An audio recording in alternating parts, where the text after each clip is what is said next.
Hi, I'm so glad you stopped by. I'm going to read Silly Bunny Tales. The first story is called Picture Perfect.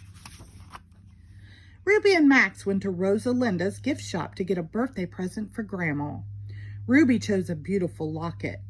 I bet Grandma would love to have a picture of you and Max in her locket, said Rosalinda. Why don't you try out our new photo booth? It's only a quarter for 4 pictures. Perfect, said Ruby. But Max wasn't interested. He wanted a pair of glasses with a nose and mustache. Max, please take off those silly glasses, said Ruby. We need to take a nice picture for Grandma's locket. Max put the glasses, nose, and mustache in his pocket. Ruby took Max into the photo booth. Ruby put a quarter in the slot. Sit very still, Max, said Ruby. We have 4 chances to take the perfect picture. Ruby pushed the camera button. Smile at the camera, Max, said Ruby. But Max forgot to smile. Oh no, said Ruby. These pictures are no good. We'll have to try again. Ruby pushed the button again. Smile this time, Max, said Ruby. But Max smiled too late. These pictures are even worse, said Ruby. 3rd time's a charm, Max, said Ruby. But Max had a better idea. He pulled out his vampire teeth. Max, said Ruby, Grandma doesn't like vampires. Let's try again. In the photo booth, Max tried to put on the glasses, nose, and mustache. Ruby took them from him, but the camera flashed before she could put them away. Oh no, Max, said Ruby. Our last set of pictures is ruined. But Grandma didn't think the picture in her locket was ruined. She loved it. Glasses, nose, mustache, and all. The end of that story. Now I'm going to read Ruby's Amazing Maze. It was a rainy day. Let's draw a puzzle to play with Grandma when she comes to visit, Max, said Ruby. Train, said Max. Max, said Ruby. I think Grandma likes puzzles better than trains. I'm going to draw an amazing maze, said Ruby. Choo-choo, said Max. Ruby took out her markers and a drawing pad. She started to draw squiggly paths with a yellow marker, but Max had an idea.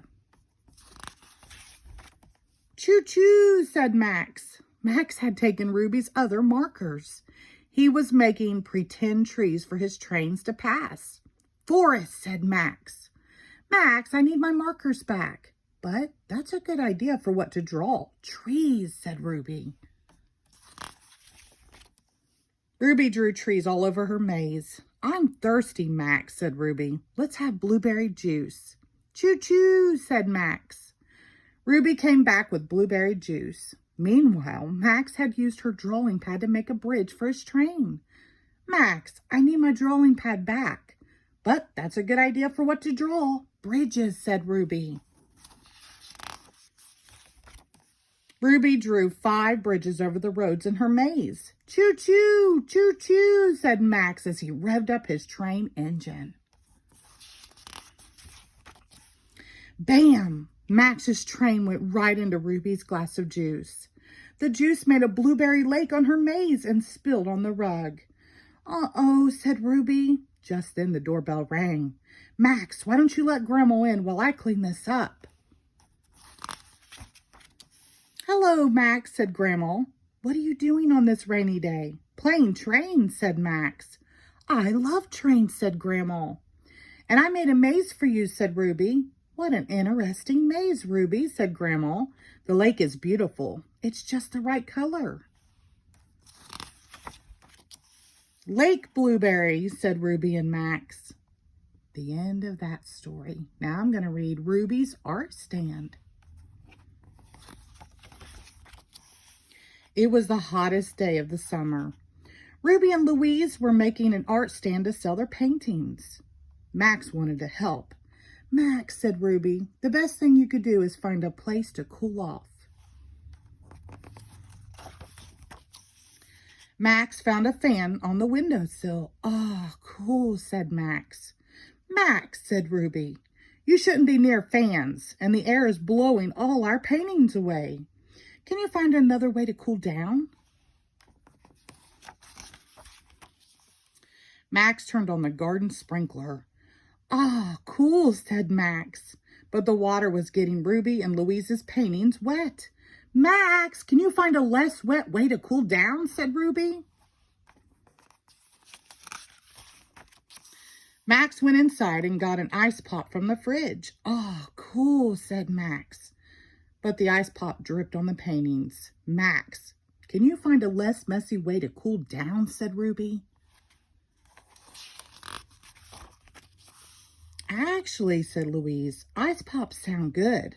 How about we get some for ourselves? We don't have any customers anyway." "Good idea, Louise," said Ruby. "Max, can you watch the art stand for us?" Max watched the stand, but it was very, very hot on the sidewalk. Soon he had a better idea. Ruby and Louise came back with ice pops. "Max, what did you do?" said Ruby. "You weren't supposed to use my art to make a sun hat." Just then a customer arrived, and she wanted one of Max's sun hats and another one for her little bunny. "Cool," said Max. The end. Thank you.